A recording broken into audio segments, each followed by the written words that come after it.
नमस्कार विद्यार्थी मित्रांनो, आरटीओ एमव्हीआयचा तुम्ही जर फॉर्म भरत असाल, आता त्यातल्या काही विद्यार्थ्यांनी काही प्रश्न कमेंट आम्हाला पाठवलेली आहे, मेसेज आले, कॉल पण आमच्या टीमपर्यंत आले. अशा विद्यार्थ्यांसाठी हा स्पेशल व्हिडिओ मी बनवला. व्हिडिओ फार छोटा आहे, फक्त काही विद्यार्थ्यांचे इश्यू प्रॉब्लेम असल्यामुळे हा व्हिडिओ मी बनवत आहे. डिजी लॉकर संदर्भात आहे. फॉर्म भरत असताना डिजी लॉकर नावाचा ऑप्शन तुम्हाला दिसतोय आणि यापूर्वी एमपीएससीने एक प्रसिद्धी पत्रक पण डिजी लॉकरचं दिलं आहे. त्याचा संदर्भ घेऊन बऱ्याच विद्यार्थ्यांनी विचारणा केली, सर फॉर्म भरताना हे दाखवतंय पण रेड दाखवतंय, काय होईल सर, भविष्यात काही प्रॉब्लेम येईल का, आम्हाला डिजी लॉकर डाउनलोड करायचं आहे का, त्या डॉक्युमेंट पण इश्यू करायचे आहेत का, हे असे प्रश्न काही विचारलेले आहेत. सो त्या विद्यार्थ्यांसाठी हा व्हिडिओ आहे. फॉर्म भरताना काय करावं आणि याबाबत एमपीएससीची अपडेट काय, थोडक्यात माहिती घेऊया. पण तत्पूर्वी इग्नाइट अकॅडमी तुमच्यासाठी सेपरेट एएमव्हीआयची बॅच लॉन्च केली आहे. महाराष्ट्रात कुणीच तुम्हाला सेपरेट बॅच देणार नाही. ही बॅच सेपरेट तुमच्यासाठी तुमचं बॅकग्राऊंड लक्षात घेऊन तुम्हाला शिकवणार फॅकल्टी जशी आम्ही इथे दिलेली आहे. आणि स्वतः धनंजय कसाले सर ज्यांनी 2017-20ची एक्झाम क्रॅक केलेली आहे, त्याची पूर्ण स्ट्रॅटेजी तुम्हाला या बॅच मध्ये पाहायला मिळणार आहे. सो ही स्ट्रॅटेजी बघायला विसरू नका. त्यांचे डेमो लेक्चर पण युट्यूबवर अवेलेबल आहे, त्यांची इन्फॉर्मेटिव्ह व्हिडिओ पण युट्यूबवर अवेलेबल आहे. बघा एकदा. आणि तुम्हाला वाटतं की ह्या मार्गदर्शनामुळे मी एक्झाम क्रॅक करू शकतो, तर ही ऍड अशी आहे की भविष्यात कधी येईल माहित नाही. 6 वर्षानंतर जाहिरात आली आहे. भूतोन भविष्यती ऍड आहे, 461 पदांची ऍड आहे. संधीचं सोनं करून घ्या. जर तर किंतु परंतु नंतर पश्चाताप येऊ शकतो. नक्की जॉईन करा. दोन्ही मोडमध्ये अवेलेबल आहे. ऑफलाईन मध्ये पुणे छत्रपती संभाजीनगर नाशिकला अवेलेबल आहे आणि ऑनलाईन मध्ये तुम्हाला मराठी इंग्लिश मीडियम मध्ये अवेलेबल आहे. योग्य ती बॅच तुम्ही जॉईन करू शकता. यांचे डेमो लेक्चर युट्यूबवर अवेलेबल आहे. पीडीएफ स्वरूपातल्या नोट्स आहे, स्टडी मटेरियल तुम्हाला अवेलेबल आहे.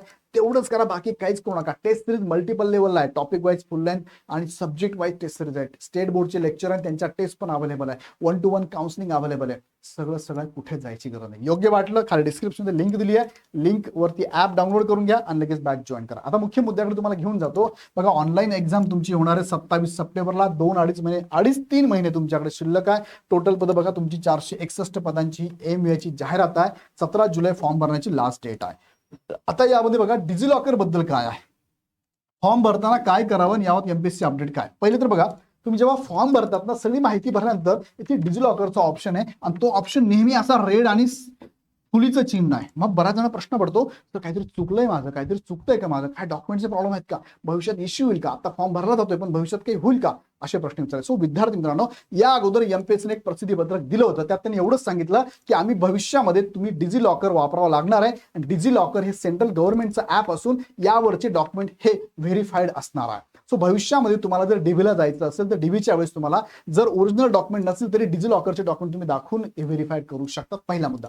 दुसरा मुद्दा की भविष्यात आम्ही फॉर्म भरल्यानंतर तुमची सगळी माहिती डिजी लॉकरच्या आधारे व्हेरीफाईड करणार आहे. भविष्यात, आत्ता लगेच नाहीये. आत्ताच्या ऍडमध्ये त्यांनी डिजी लॉकर बद्दल काहीही माहिती दिलेली नाहीये, काही अपडेट करायला लावलेलं पण नाहीये. फॉर्म भरताना याची काही अडचणी, फॉर्म भरला जातोय सगळ्यांचाच. तुम्हाला वाटतं की सर माझा प्रॉब्लेम आहे, असा माझ्या मित्राचा, त्या मित्राचा, त्या मित्राचा, आमचे 10 मित्र सर, सगळ्यांना हा प्रॉब्लेम आहे. अख्ख्या महाराष्ट्रात सगळ्या विद्यार्थ्यांचा हा प्रॉब्लेम आहे. आता हा प्रॉब्लेम नाहीच आहे.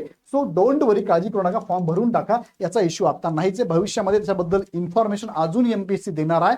चालू करणार हे सांगितलं होतं, कशासाठी चालू करणार हे पण सांगितलं, पण ह्या एक्झामला लागू आहे असं त्यांनी ऍडमध्ये किंवा कुठे काही म्हटलेलं नाहीये. लागू झालं तर भविष्यात तुम्हाला अगोदर सांगतील, ते प्रोसेस सांगतील, डिजी लॉकर डाउनलोड करा, त्यात असे डॉक्युमेंट तुम्ही टाकून द्या, हे तुम्हाला भविष्यात लागणार हे सांगतील, मग तुम्हाला करायचं. आता करायचंय का नाही, काळजी करू नका, फॉर्म भरला असं निश्चिंत राहा, डोंट वरी. आणि एमव्हीआयचा फॉर्म भरताना अजून अडचण कंटिन्यू आहे बरं का, चालू. बघूया, उद्या परवा सॉल्व्ह होईल अशी अपेक्षा आहे आणि डेट पण एक्सटेंड होण्याची अपेक्षा आहे.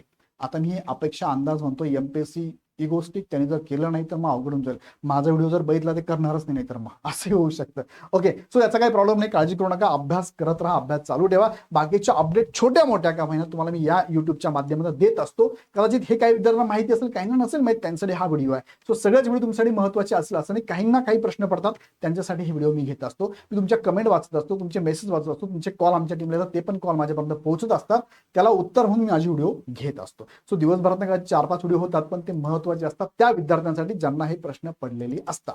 ज्यांना ऑलरेडी नोन आहे त्यांना गरज असते. आणि परत जाताना सांगतो, अभ्यास करत राहा. अभ्यासासाठी तुम्हाला ही बॅच लॉन्च झाली, आरंभ 3.0, लगेच जॉईन करा. याचा फायदा तुम्हाला 100% होईल, कारण भविष्यात ही संधी मिळणार नाही. अधिक माहितीसाठी ह्या नंबरला कॉल करा, अदरवाईज ऍपची लिंक खाली डिस्क्रिप्शन दिली आहे, ऍप डाउनलोड करून बॅच लगेच जॉईन करा.